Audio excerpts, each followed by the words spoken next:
Any idea what you're looking at? That is a list of the passengers on the Mayflower. No, I can't believe this.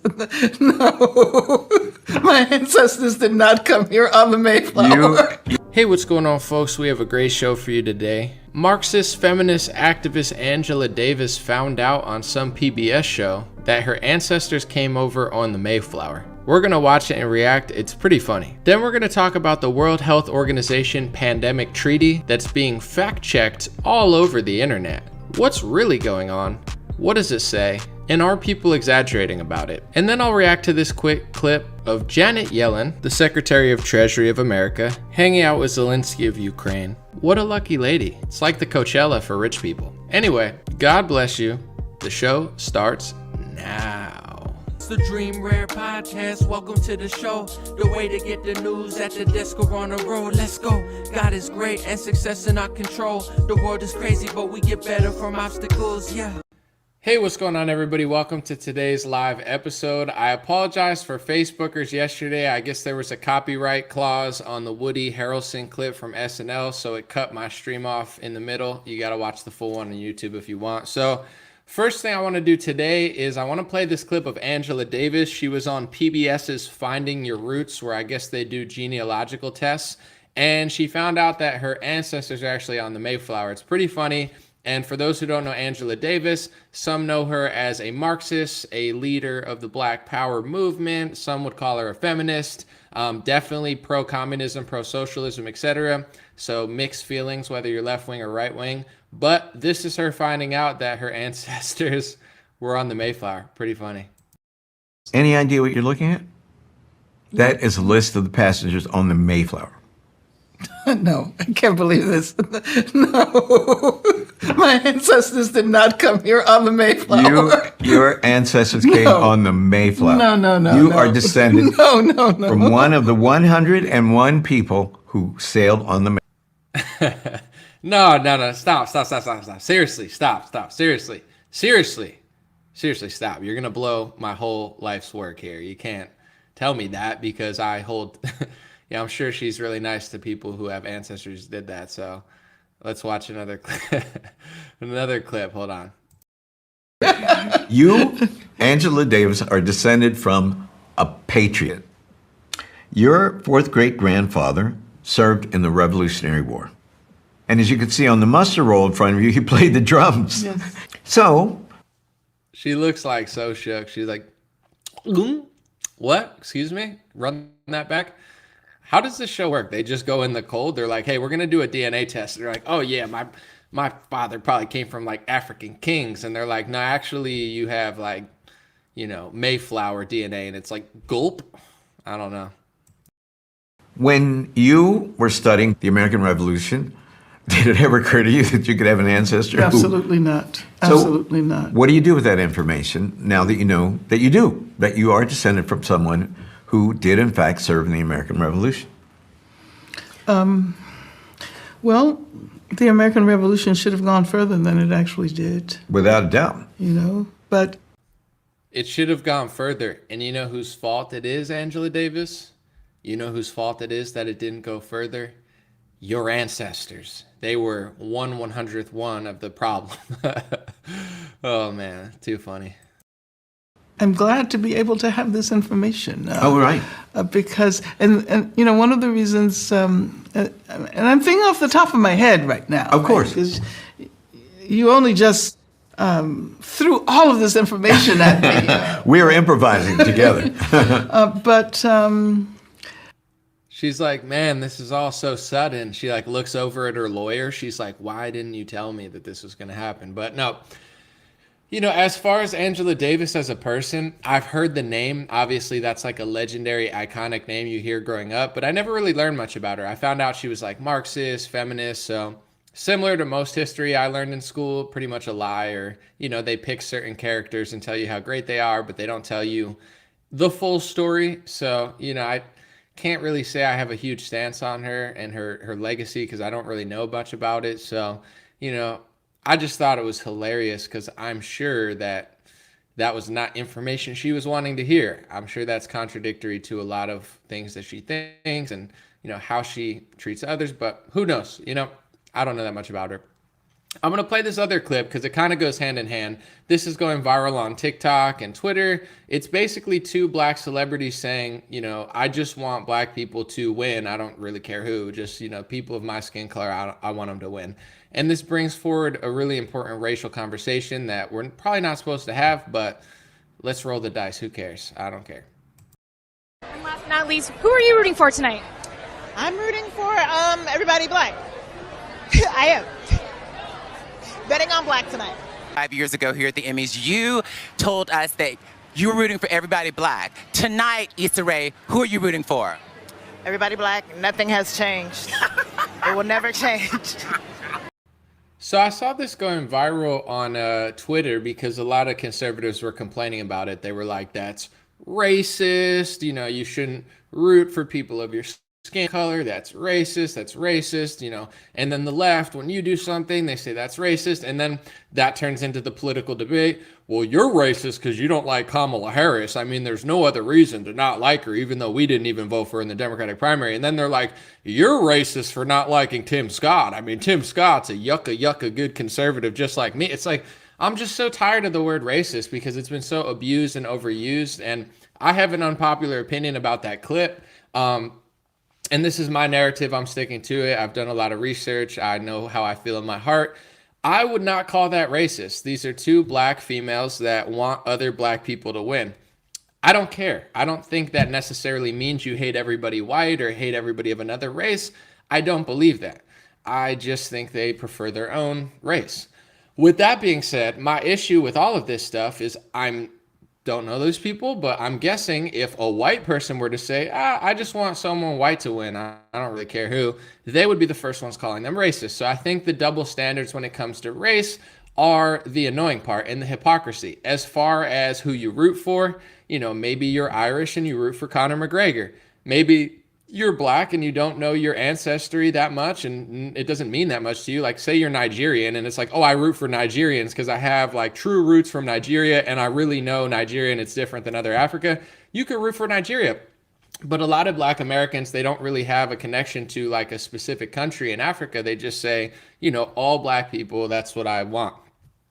I don't really actually care. I don't consider that racist. Just like I wouldn't consider it racist if someone else did it.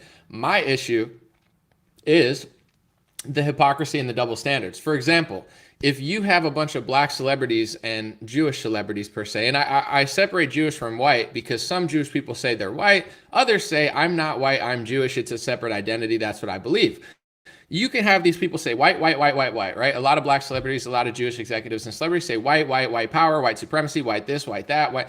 I don't care. It doesn't bother me. I'm not a crybaby. But then if I notice a pattern and I'm like, well, you know, statistically, there is this in the black community, nobody wants to hear it. Or statistically, if you say that white people have power, so that makes them racist, what if a bunch of powerful Jewish people are beating down on poor white people? Is that racism too or no? That's when, oh my God, it's anti-Semitism. Oh my gosh, you got to go on a Whoopi Goldberg tour and apologize and go to a memorial museum. And, you know, and then the whole world comes crashing down on you like it did to Kyrie Irving, etc. And it's like, oh, okay, so you don't actually mean anything you say. I understand this narrative might not be popular. Me personally, I root for who I want to root for. You couldn't tell me who to root for when it comes to basketball, like movies, you know. You don't get to tell me what is hateful or not. I get to decide. I like that movie. I want Will Smith to win. I want Leonardo DiCaprio to win. Yeah, he's white, but probably I'm not going to root for him just because he's white. It's probably because of the movie. But if you want to root for people based on your race, I think in America you have the right. The issue is I think the conservatives are fighting a losing battle because, for example, I think Kanye West, or the artist formerly known as Kanye West, he exposed a lot of hypocrisy in right-wing media where like someone like Tim Pool, when he started pointing out Jewish executives, Tim Pool said, well, Kanye, that's, anti-Semitic or whatever. You shouldn't notice patterns or it's just individuals. And then later in the podcast, Tim Pool has no problem saying white Antifa members or white people. When Tim Pool says white Antifa or, you know, white people are in the streets for BLM, do I cry racism and say, oh my gosh, Tim Pool, I'm white and I'm not in the streets? Yeah, I know what Tim Pool means. Not all white people are in the streets for BLM. They're not all white. There's also other races there. However, I do understand what he's saying, and I get that he's just generalizing it's just like saying, a word. You know, how do we formulate sentences? It's like sometimes you just speak in generalities because it's the most, you know, easy way to explain it. Who just did that over there? It was an Asian man. All Asian men? No, just that one. I don't know how else to describe it right now. It's just what it is. So, you know, I find that this is why the right wing kind of loses the race game. It's like black people can support black businesses, support black celebrities. There's fake black activism that's really just left-wing activism destroying black communities, but they haven't figured that out. You know, Jewish executives have the biggest victim card in the world. They constantly tell black celebrities, just talk about white people, but if you talk about us, we'll cancel you and then call you an anti-Semite for noticing that we canceled you, and we have to cancel you so we prove we don't have power, or whatever game they're playing.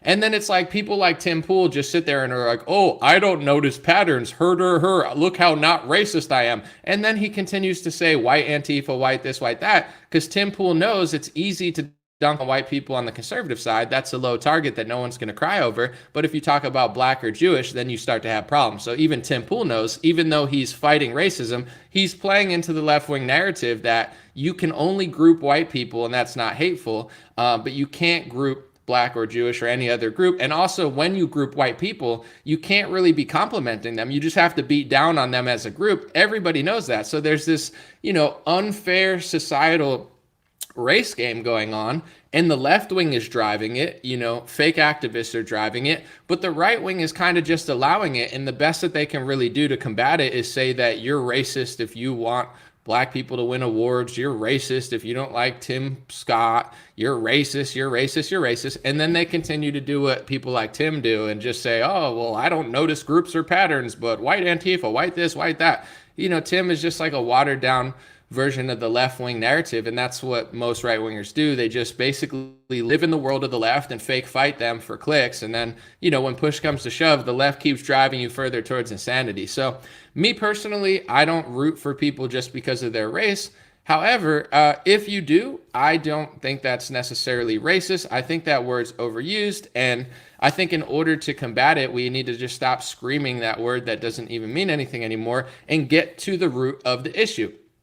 If you want to support your own businesses and support your own people, and that's what you care about more than being an American citizen, you care about your race, then why in the world wouldn't other people do it? Why are other people not allowed to do it, right? You can't have it both ways. Either we'll live in peace and harmony and certain people want to feel this way and certain people want to feel this way, or, you know, we live in a world where certain groups call everything racist while they do what others can't do. So in my opinion, that's the narrative that should be driving. You know, you can do that. You can support your own and look after your own, quote unquote, but you got to stop crying victim and crying racist when other people do the same. Because in my opinion, other groups, racial groups, etc., have figured this game out, and they're just exploiting white people because white people don't want to say anything about it. It just seems racist or whatever. I get it, and it doesn't mean you have to care about your race. I'm not telling people to do that, but there's got to be a more effective way to push back against this narrative, because right now it's just like, you know, so blatantly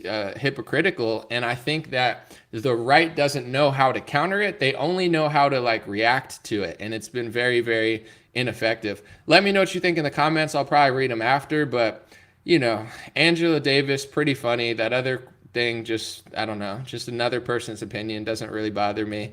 Here's a clip of Zelensky and Janet Yellen. For some reason, everybody just goes out to hang out with Zelensky and his nice little sweatshirt. He doesn't have a t-shirt on today, folks. He upgraded to the sweatshirt. Classy, classy guy. Honor to meet you. You are very welcome. Thank you. Thank you so much. So that is Janet Yellen, the Secretary of Treasury, or as I like to call her, the money lady. You know, she controls the money. Essentially, I mean, not all the money, but you get what I'm saying. That's her position in the White House. Oh my gosh, that's hate speech. It's just funny. Like, what else does she do? But she's over there shaking hands with Zelensky.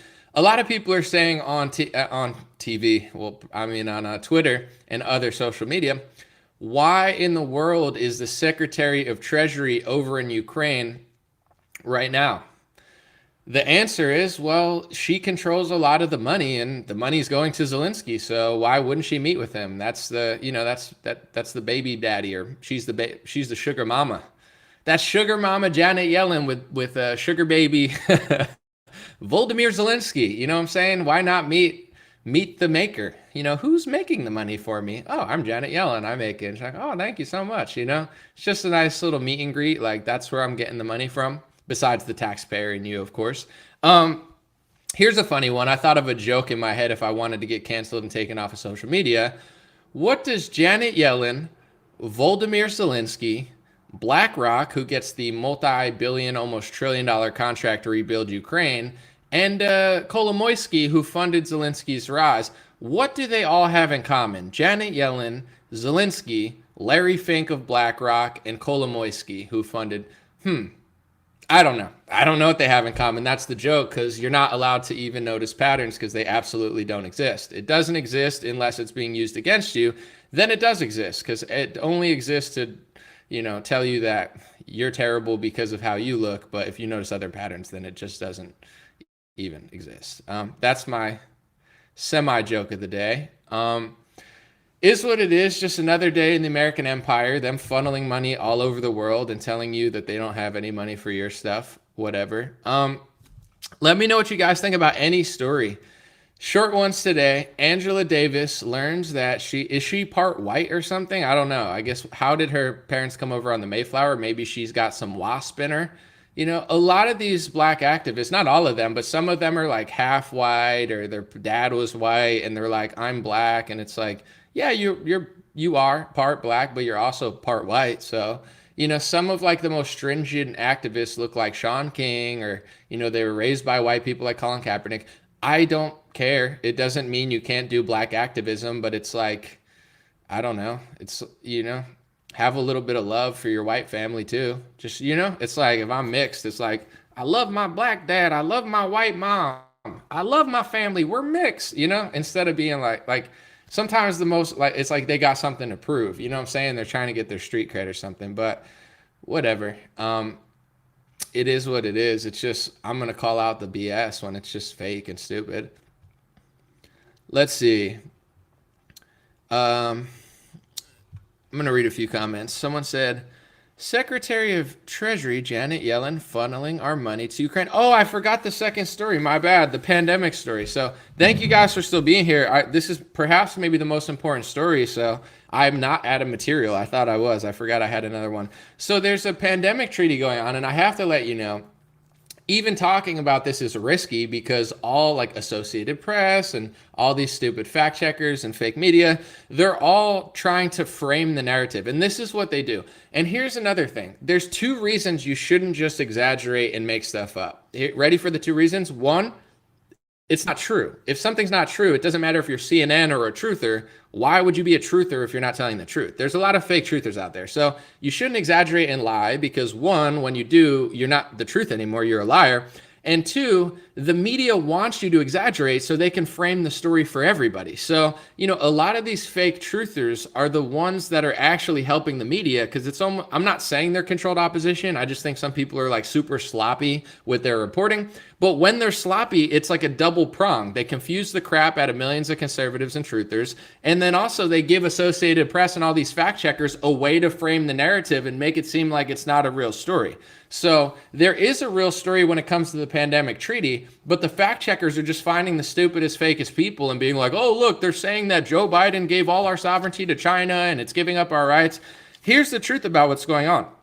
There is a pandemic treaty being signed. I'm going to read exactly what it says on the government website, but it's one of those treaties that's not really binding. So anybody telling you that like America's been 100% sold out and we have no power and they're going to take over tomorrow, it's not true. That's not what's happening. That's what they're fact checking, and it's not true.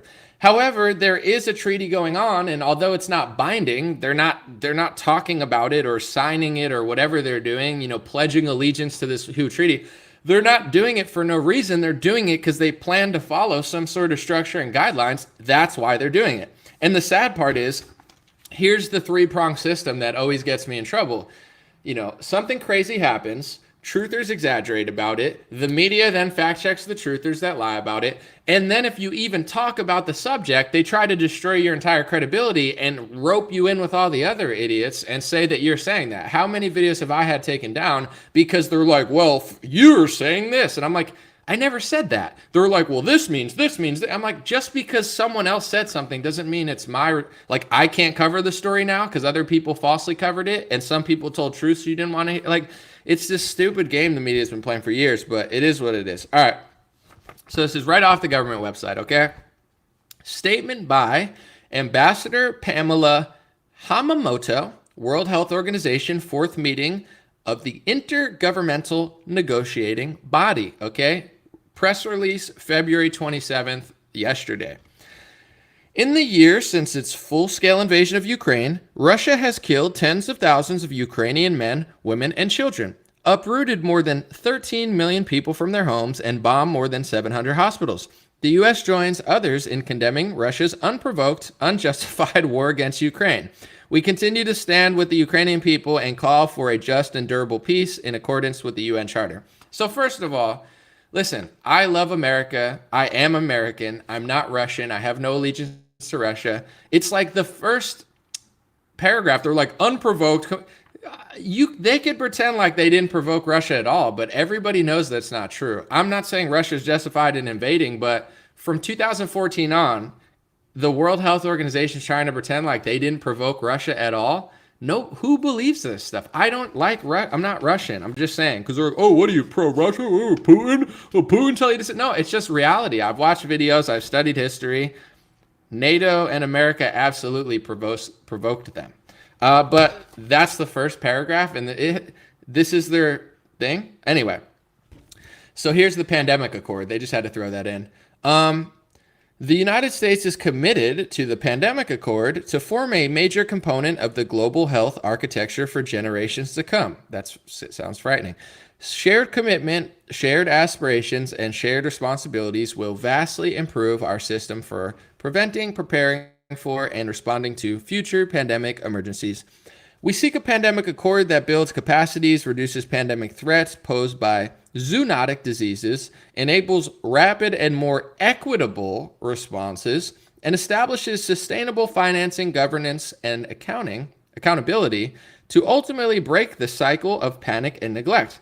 There's a lot to build on in this draft related to these priorities. However, the draft is unbalanced towards response at the expense of prevention and preparedness. While we need to avoid duplicating substantive elements contained in IHR, such as surveillance and alerts, we need to discuss how to best address the pandemic prevention and preparedness here. These efforts should be mutually supportive and complementary. I might read the rest of it, but they're trying to get us into some sort of pandemic treaty. It's not what the most exaggeratory people will say. It's not Joe Biden handing over our sovereignty to another country like he signed it. Like, this is what's so annoying about fake theorists out there. It's like some people just do anything for clicks. They're like, oh my God, Joe Biden signed us over. We're dead. It's like, and they're like, buy my gold, buy my gold, buy my gold. Oh my gosh, trust the plan. It's like, no, it's like the truth is somewhere in the middle. Like, I don't agree with this treaty. It's not binding or anything. It's not like we're giving our sovereignty away. But if the president and the people in charge of our country decide to do what the World Health Organization says and follow their guidelines,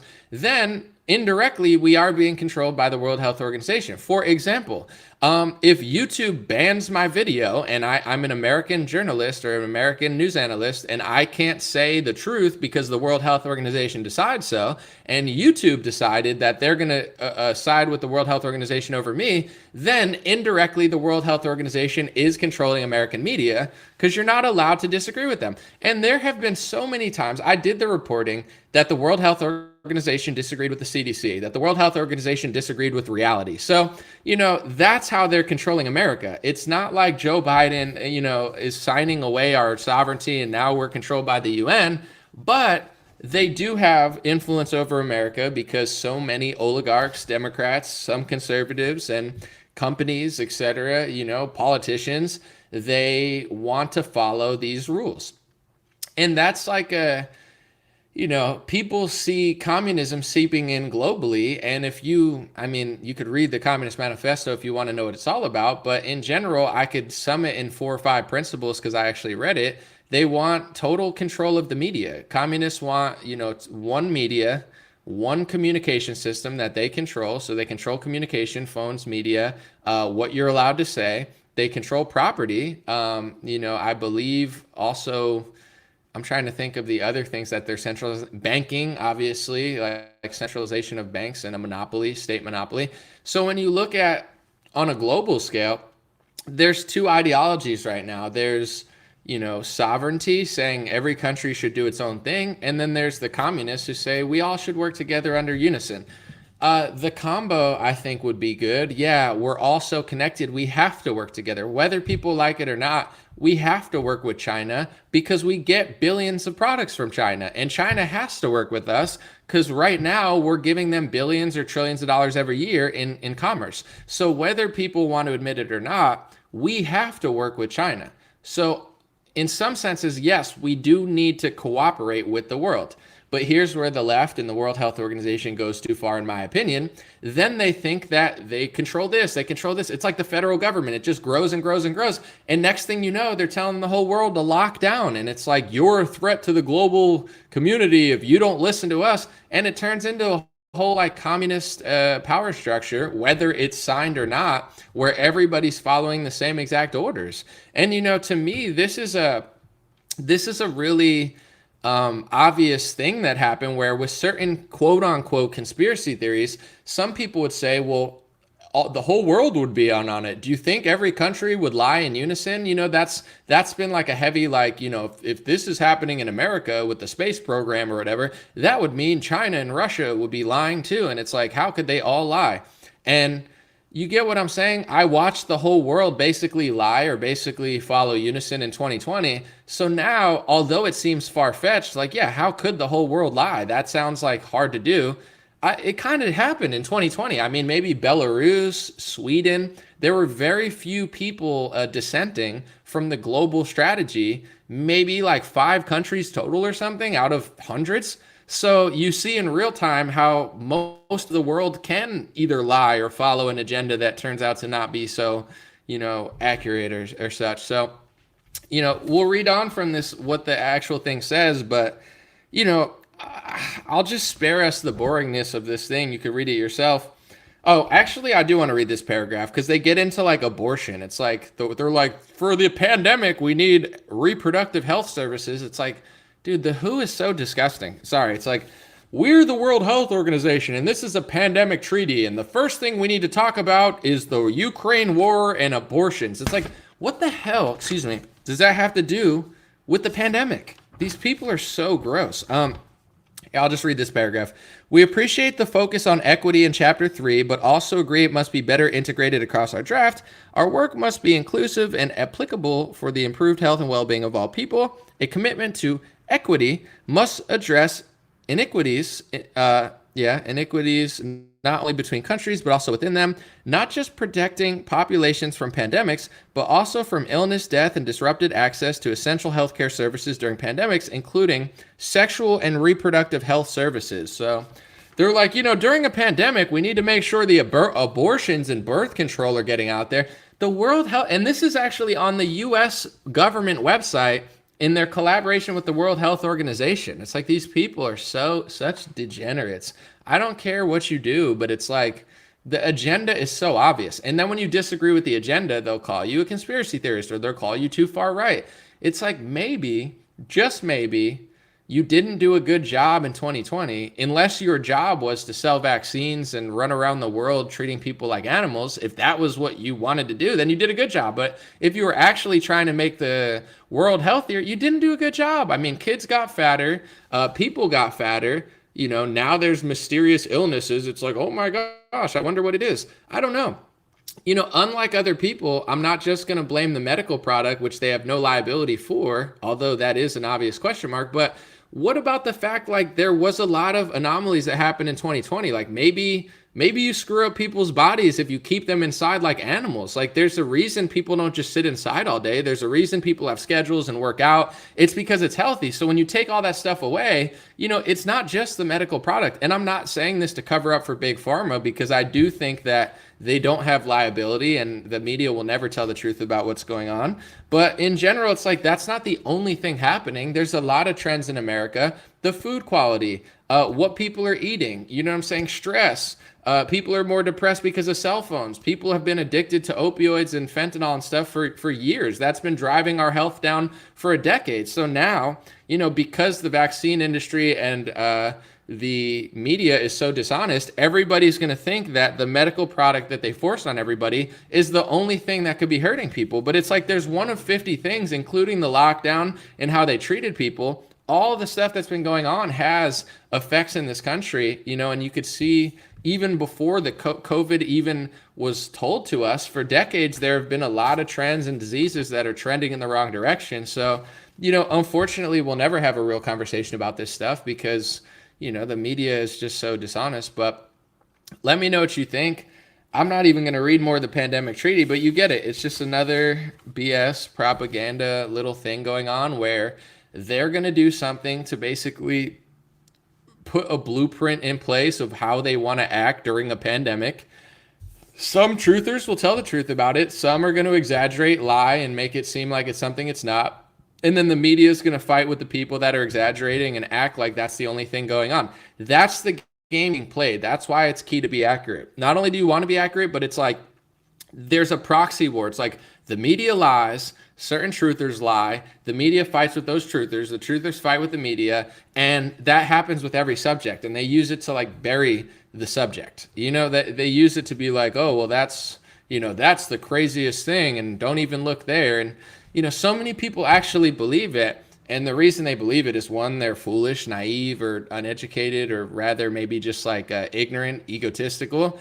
But another reason people don't know the truth is because the media does a good job of finding the craziest person on the right to make everybody look insane. So it's like, there's going to, out of like 1,000 truthers, maybe 100 or more will actually lie about stuff. They're not actually accurate. They'll take the craziest interpretation of something and say they're 100% sure what they're not. People think that helps, but in my opinion, it's like that's what the media wants, because then they put the spotlight on that person. And then all the normies are like, oh, that's crazy. Like, did you hear the conspiracy theory? I'll take, for example, the Damar Hamlin situation. I was talking to somebody on a plane. I don't know if he was left or right. I think somewhere in the middle. But he was like, he was basically like, there were so many conspiracy theories around Damar Hamlin, and he was basically like, yeah, the crazy theories. Here's the thing, though. Damar Hamlin was asked what happened and he didn't answer. So yes, I understand that some people are pushing their narrative regardless of what's true, but we're not really being told the truth. And it is kind of weird and it is abnormal and there's no answers. So when there's no answers, people will fill it in. And there are, similarities to what people think happened versus what is a known side effect and what they don't want to talk about. So we don't know what really happened, of course, and I'm not going to pretend like I do. But when the media is so dishonest, when Big Pharma is so dishonest, and in every interview, they ask him like, what happened with this? And he's just like, oh, I don't want to get into that. It is leaving a question mark. The way to kind of quash bad theories is to just be very, transparent with the truth, which is what they don't do. So it creates this climate of like, some people are like, that's crazy. And some people are like, that's crazy. And it's so, I guess, cyclical. It just keeps happening over and over. What do I think about what Scott Adams said? Well, I talked about it the other day. I said my thing is, first of all, Scott Adams has always lied about me. Scott Adams is, was wrong often last year. Scott is, in many cases, in my opinion, completely like so egotistical that he's like delusional about what he actually said and who he is. So, on one hand, Scott has talked about me so many times on this podcast, lied about what I said, constantly misframed the narrative, acted like, so it's hard for me to really stand up for Scott because he's always lied about me. And he blocked me on Twitter, whatever. With that being said, I think his mistake, in my view, which I would never do, is like look at a Rasmussen poll and be like, well, because this poll said this, then I think this. It's another like fake data set where it's like, you believe polls now, like polls with a couple hundred people or 1,000 people. So to me, like the way he said it and how he said it is not how I would say.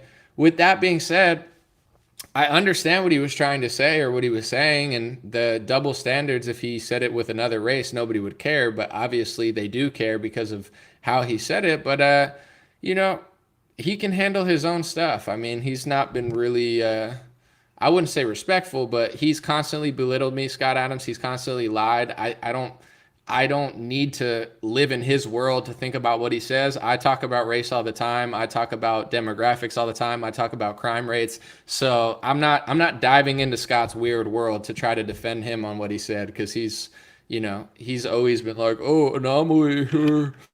He's not ready to debate me. I'm a wizard. I'm Scott. I'm Scott Adams. I'm a hypnotist. You're getting sleepy on my podcast. It's like, whatever, dude, I'll talk about those topics on my own. I don't want to like get in his world to figure out why he said what he said, but it was a bold statement. And Scott's a bold guy. He'll be fine. He can figure out how to explain himself out of this one. But I wouldn't call it racist, like everything's racist. I don't use that word. It's like what he said was, in my opinion, what made it questionable is just the fact he's always believing like bad data sets. He's like, oh, well, the government said that. It must be true about vaccines. Well, the media said that. It must be true about vaccines. And then he's like, oh, well, Rasmussen said that about black people, so it must be true. It's like, I don't even think what he said was really that bad if you listen to it without like, I don't know, I don't like as far as what he was trying to say, but to me, like, it was like, oh, the Rasmussen poll said that, so this is how I feel, like, run away. Like, he just said it all in a weird way. Like, I get what he was trying to say, but I'm not making excuses for Scott because he always lies about me. And also, you get what I'm saying? Like, I'll talk about crime rates, demographics, race. I'll talk about that. I'm not afraid to. But the way he talks about things are weird. It's like, oh, well, the poll said this, so run away, folks. Get away from black. It's like, I don't know. He can figure out how to explain himself out of it. I've talked about similar topics, and I don't talk like that. Someone said, I doubt the poll was accurate. Probably much worse. There's a point to be made. It's just I'm not getting into the hypnotist rhetoric of him. I'll talk about it in my way. It's a tough topic to talk about. So either you're smooth about it and you're thoughtful about it, or you just kind of go in head first and say it like recklessly and get in trouble. So I don't, it is what it is. Let me see. Someone said it wasn't. Yeah, I mean, I'm not like, rhetoric doesn't shock me anymore. Even like, did you hear what Scott Adams said? Okay. Did you hear what they said? They said they'd only vote for black people. It's like, none of this is that shocking to me. I don't know. Like, words are just not that shocking. Like, oh, black celebrities want black actors to win. Oh, it's so like, I get it. I've seen this a million times. I've seen it all on the internet. It's like, next, I'm not going to act like outraged at it on either side. It's like, like, oh, that's racist. It's the same game. It's like, oh, Scott Adams is a racist. No, he's not. He's just explained it in a way that's not, I guess, like, digestible to a lot of people, and in kind of like a Scott Adamsy, like, neurotic way. And then on the other side, it's like the left or the right's like, oh, look, they're racist because they want to vote. It's like, what are we just gonna call each other racist all the time? You're racist. I just don't see it going anywhere. It's like, I don't, it's not that I don't care, but like, I'm not gonna live in this like rhetorical world of everybody offending everybody. It's gonna take more than that to really offend me on a topic like that. But let's see. Why do I not get your live alerts anymore? Facebook is trying to phase out the lives, but I still get some good engagement on my videos. Like, I did a video on El Salvador yesterday. It got like almost 1,000 shares already on Facebook. So I don't know. They just show it differently. I want to say too, yesterday, like, it was my first day back in office actually working, after a week of vacation, then a week of meetings and stuff, and a documentary I filmed. I'm in 2 documentaries coming out, by the way. I saw a clip of one. It's actually really good. It's got Alex Jones, Jordan Peterson. It's going to be crazy. I totally forgot I filmed it last year. But anyway, I'm on Twitter, and I realized I talked about El Salvador like I did in my stream, and the president of El Salvador retweeted it. It was pretty epic. So it's like my first day back in office. Jordan Peterson retweeted it. The president of El Salvador retweeted it. The internet's a crazy place. Like, I work by myself. I just look at something, screenshot it, post. You get what I'm saying? Like, I'm a one-man team. And that's pretty crazy that the president of El Salvador could share your stuff on Twitter. It's just like, it's a crazy timeline. Yeah, it was kind of cool. But I'm not like starstruck. It's just like inspiring. I'm like, if you work hard enough, I don't know. go for it, kids. You can, if you work hard, you can become something great. It's just like the world is your oyster. Host spaces, please. What, on Twitter? I just don't see the value. I talk all the time, and on Facebook and YouTube, I built an audience. Why am I just going to talk on Twitter for like hours and not be able to monetize it? Or like, where does it go after? You just post on Twitter. I'm not opposed to it, but it's like if I'm going to talk for hours a day, I might as well just keep doing my podcast and YouTube and Facebook and Instagram. But someone said, talk about Murdoch at trial revealing Fox lied. I didn't see I can't speak on it because I didn't see the trial, but I'm sure Fox has made mistakes before in many subjects. Let me see. Someone said, some kids enjoy negative attention. I'm not sure if you're referring to me or someone else. Someone said, DeMar was more than likely pressurized. I don't know about that. Someone said, has Alex Jones done anything meaningful? I mean, it depends who you talk to. I think so, but there's also critics of Alex. Some people love Alex. They consider him like the original truther. Bill Cooper used to despise Alex. He thought that Alex was a exaggerator and somebody that hyped people up, for nothing. Like he was always just overhyping stuff. So, I don't dislike Alex Jones. I think he's interesting and kind of a legend, but some people like him, some people don't. That's for you to decide. Like, I would say he has done some interesting things, but I don't really listen to him currently. Someone said, imagine where we'd be without Alex. He's definitely a legend, but I could see both sides of the, some people are like, he's just doing this. I don't have a negative view of him personally. Why is Bill Cooper dead but not Alex Jones?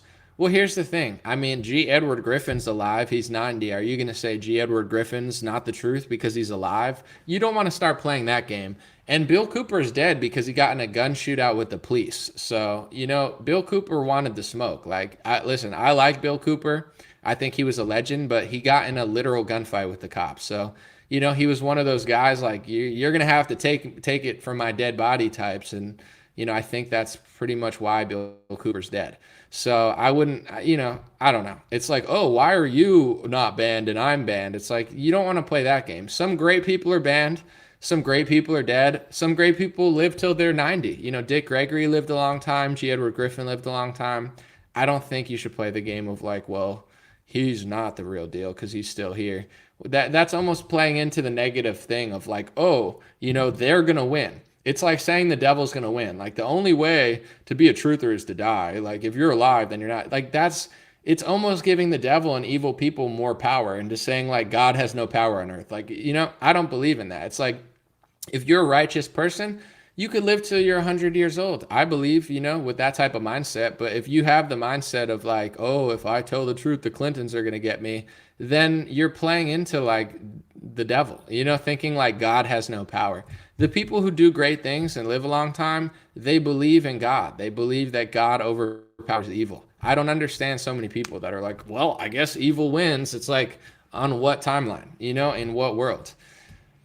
And there's always a cost to anything. It's like if you live in a boring, slow area, it's boring and slow, but it's probably safer. If you live in like a more crowded area, it's probably more fun, but it's probably more dangerous. Life is all full of risk, reward, pros and cons. That's just how things are. Like, playing it safe is only safe in certain ways. In other ways, taking risks with your life, doing extreme sports, being an athlete, joining the military, doing like high level surgeries, everything comes at a cost. So I just want people to know that, being brave or being bold or being honest, it's not a bad thing. Too many people are like pessimistic and negative Nancy's and they're like, oh, if you do good, you're going to end up bad. It's like, that's like satanic in my opinion. It's thinking like evil is good and good is bad. And you might as well just sit there because you're scared. Like, if you're scared, go to church. That's what a rapper once said.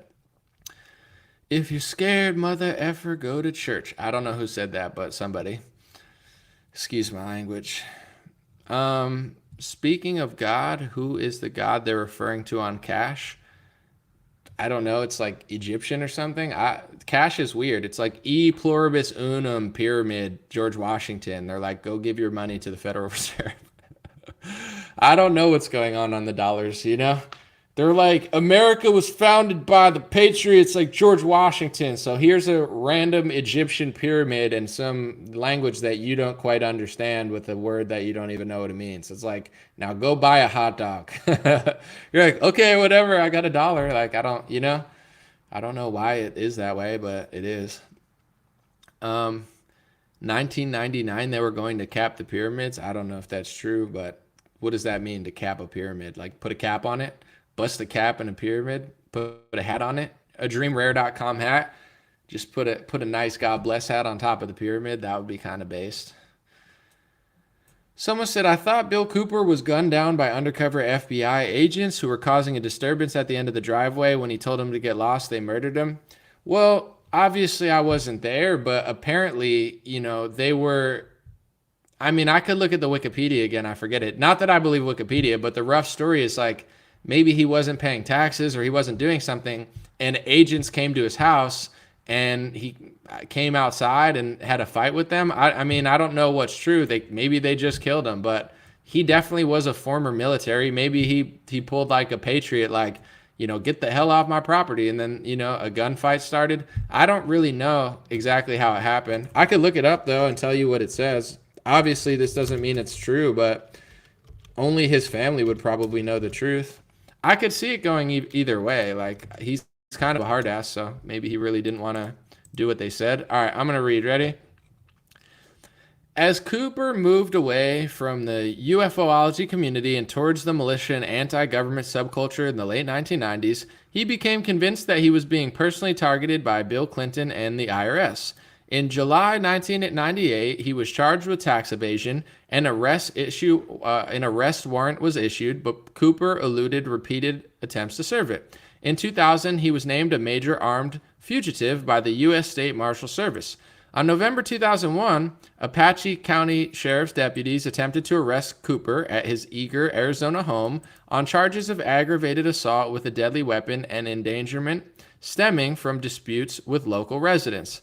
After an exchange of gunfire during which Cooper shot one of the deputies in the head, Cooper was fatally shot. Federal authorities reported that Cooper had spent years evading execution of the 1998 arrest warrant, and according to a spokesperson from the Marshal Service, he vowed that he would not be taken alive. So, I mean, apparently he shot one of the cops in the head. I think that would be pretty hard to fake. So, I'm pretty sure he owed taxes. He was beefing with his neighbors. I don't know. They came to like arrest him and he got in a gunfight.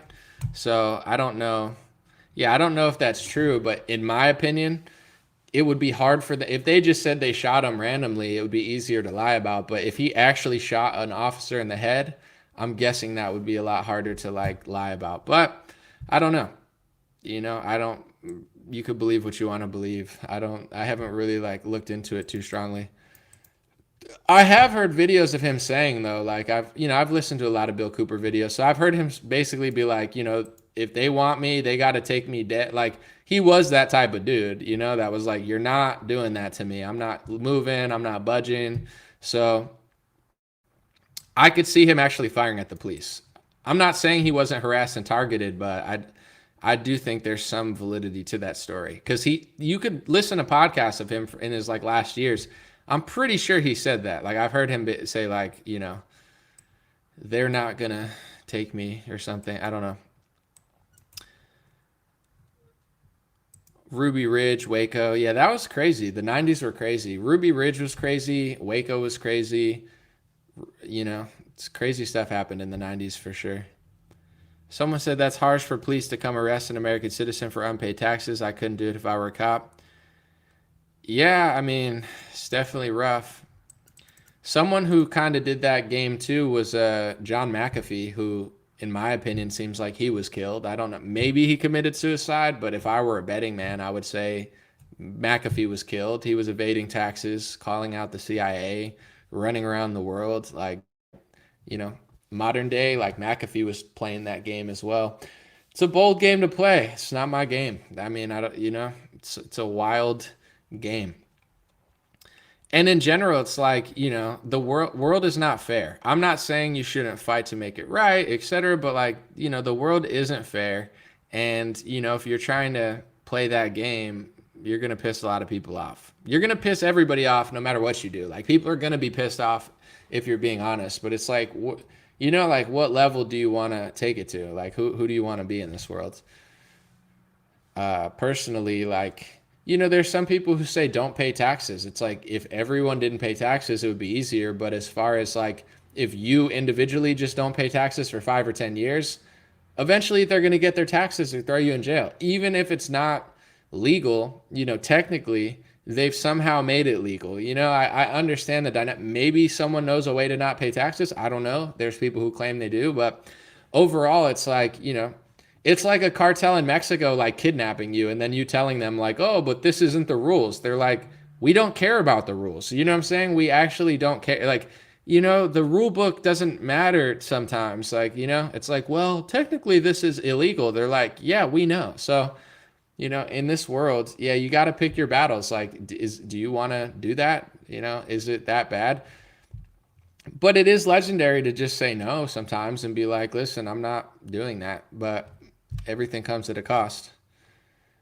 Someone said, be self-employed and spend more than you make, zero taxes. There's ways around it for sure. Living in a state with no state taxes, doing write-offs, investing in your company. There's rich people who don't pay taxes because they figure out the loopholes. Me, I'm too dumb. I don't know. I keep paying so much taxes. I got to figure out how to spend my money better because I paid taxes last year and I was like, disgusting. How do I not do this? Someone said they burnt me on my taxes, and I know, well, I mean, keep that to yourself. I don't know what to tell you.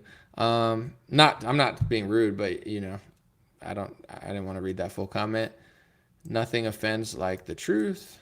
Someone said Jesus on the cross, the most legendary. It's true.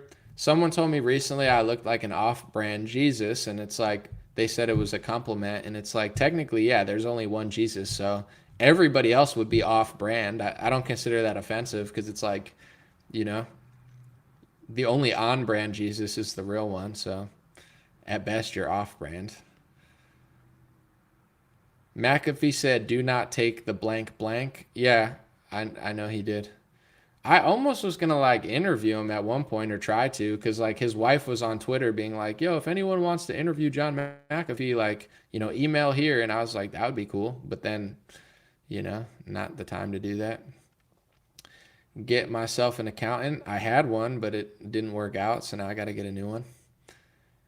Money is just a means of transaction. It must be flowing. I mean, yeah, I guess like in this world, it depends what you want to take it to. For me, I've watched myself. I've taken it from nothing to something. And it's like, how much money do you really need? I mean, obviously you want to live a good life, but like, do you need everything? Do you want $100 million? You can get there. You just have to really care about it. Like me, I definitely want to do better and scale what I'm doing, but I guess I'm not that like, I'm not like, I need $1 billion. Like, why? Why do I need $1 billion? If I could travel, if I could go on vacation, if I could see my family, if I could live a good life, well, you know, I have enough money now. I could pretty much travel and do what I want. Pretty much, not completely. I still have to work, of course, but you know, some people want to take it to that level. If you don't want to take it to that level, it's like financial situation. It's not that big of a deal. Like, but you do have to work. I think in anything you do, if you're here and you want to be here, you got to put in the work. It doesn't matter what your profession is, whether you do plumbing, whether you do internet videos, whether you're an athlete, like everything in this world is somewhat of a choice. I think everyone has some potential and hard work beats talent. You know, if talent doesn't work hard, I think that's true. So, you know, if you're not where you want to be financially or business wise, there's a real move to make. You know, you got to like, okay, if I want to go from here to here, there's going to be changes. I got to change stuff around. I got to sacrifice. I got to figure out how to do it, you know, and if I don't make those changes, then I can't complain. And that's everything. So I think in general, you know, I see a lot of people that want a lot of things, but they don't want to work for it. And I can't really relate because I was never that way. Since the time I was 19, I've been working extremely hard outside of the job that I had. And it didn't, for music and videos, I don't think I made a single dollar until I was like 25 or something, or 20, you know, like it took me almost 10 years of working thousands of hours for free to even make a single dollar. And now I have a dream job, but it didn't just come overnight. So no matter what your business is, whether you're starting a business, physical, digital, store, whatever it is, it's like, if you're like, some people are like, well, I want more money. Well, then you have to strategically look at what you're doing. How much are you making?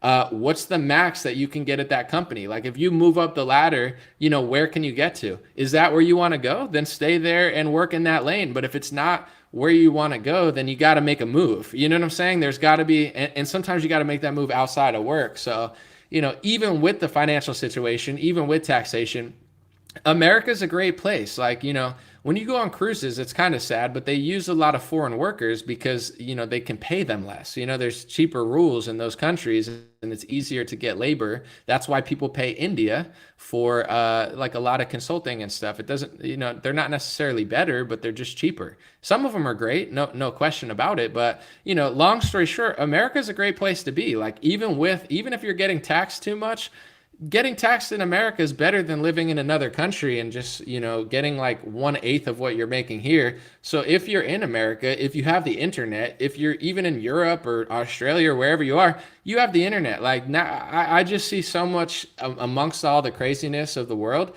I just see so much potential. And if you have ambition in this world, like you can take it from here to here and you don't even need help. Back in the day, oh, I need this, I need that. You learn it. How bad do you want it? You don't edit videos? Well, learn how to edit videos. You don't know how to record audio? Learn how to do it. You don't know how to make video. Like I learned all these skills outside of my own profession because I wanted to do it badly. So if you want to do it in any profession, now's the time to do it. If you're in America, you have the internet. I can only complain so much. I think it's a pretty epic time personally. Like there's a lot of cons of what's going on, but it's balanced out with these rare opportunities in human history. I bet if you come from nothing today, you have an easier time making something than if you lived in like the 1800s and like you're not a king or, it's like if you're not part of the royal family, are you able to even get to a certain level? Like, don't you kind of have to know someone? In this world, you can kind of force yourself in the game. They might not want you there, but you can take it from here to here, where maybe a couple hundred years ago you couldn't. I see it that way, and I try to maintain a healthy mindset because what else do you have? I don't see everything is bad and everything is negative. Someone said taxation is theft.